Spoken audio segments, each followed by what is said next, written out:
భయనాశనం చేస్తుంది. దేని గురించి భయపడుతున్నామో ఆ భయం లేకుండా తల్లి చేస్తుంది.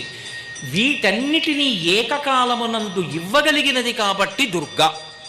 అందుకే ఎక్కడెక్కడ మనలోకి చేరకూడని ఉన్నాయో వాటినన్నిటినీ తీసేసేది ఎవరో ఆ తల్లికి దుర్గా అని పేరు.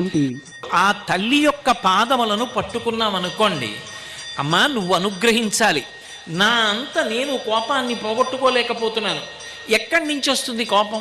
ఇప్పుడు నేను ఇవాళ ఇక్కడికి వచ్చాను అంటే ఎక్కడి నుంచి వచ్చారండి అని అడిగితే కాకినాడ నుంచి వచ్చానండి అని చెప్తాను.